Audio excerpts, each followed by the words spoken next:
Okay, you ready to go? Reviewers ready? Okay, go ahead. Alright, be honest. How many of you are nudists? Okay, none of you. Great. So this is going to apply to all of you. Okay, another question. How many of you enjoy shopping for clothes or getting new clothes? Okay, that's a lot of you, and I suspect that even those of you who didn't raise your hands buy clothes on a fairly regular basis. My name is Rachel Gordon, and today I want to talk to you about shopping, some of the ethical issues it raises, and why resale shopping is the best way to be an ethical shopper. So I'm going to start by discussing two major problems: the garment industry's inhumane treatment of laborers and the environmental impact of our consumption of clothing. Then I want to discuss two ways to shop ethically, the first being buying from sweatshop-free brands, and the second being shopping resale. And then I'm going to explain why resale is the better option, and I'm going to tell you about my favorite place to shop resale in this area. So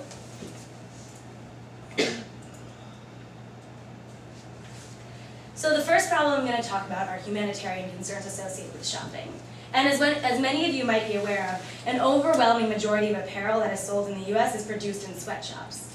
Now, according to the Journal of Business Ethics, Tara Radin and Martin Calkins discuss how difficult it is to define the term sweatshop, and I think that this leads to a lot of confusion about which stores actually use sweatshops. But in the end of the article, they set this broad definition.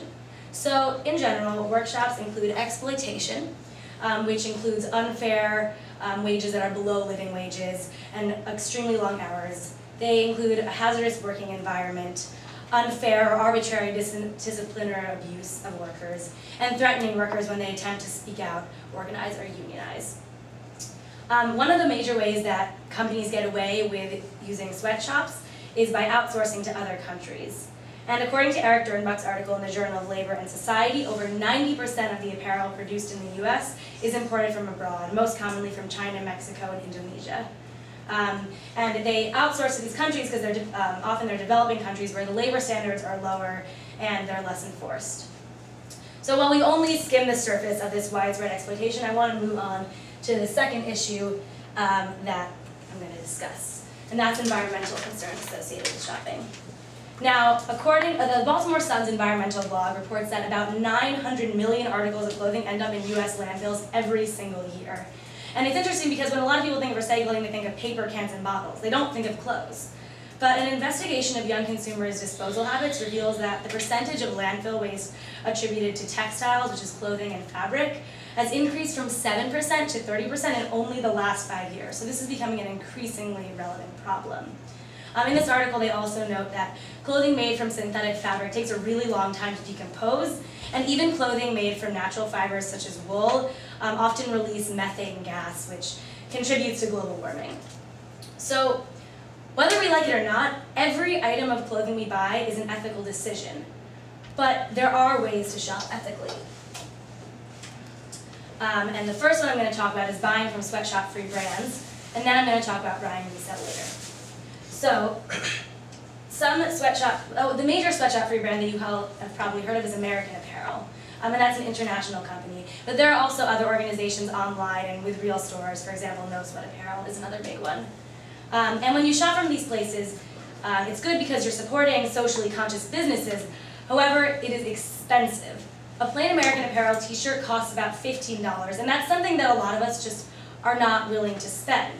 Especially when we can pick up a 3-pack of Hanes for $5.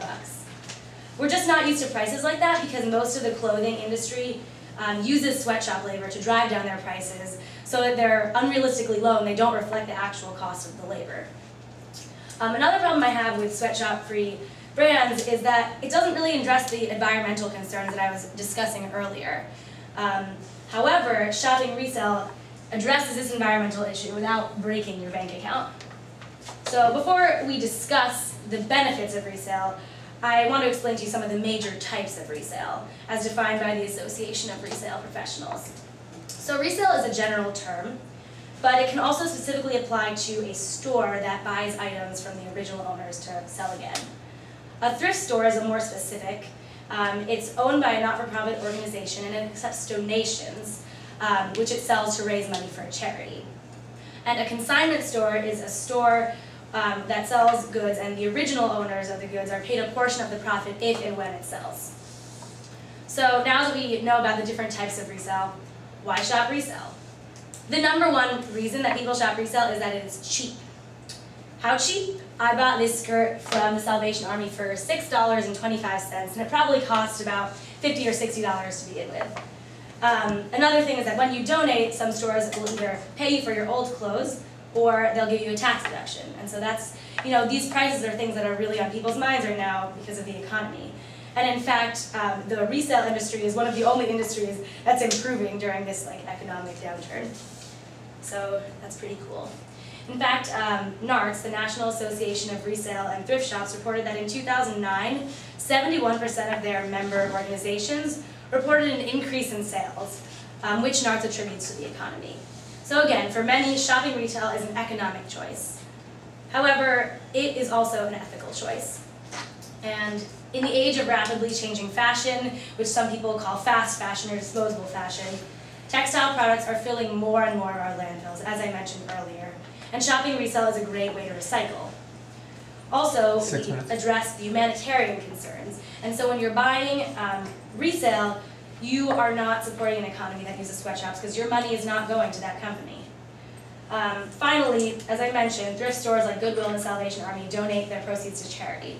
So it's an ethical choice. And now that you know why it's viable and ethical, I want to point out that it can also be fun and it is easily accessible. When I moved to College Park for college, I quickly became obsessed with a store called Value Village. How many of you have been there, have heard of it?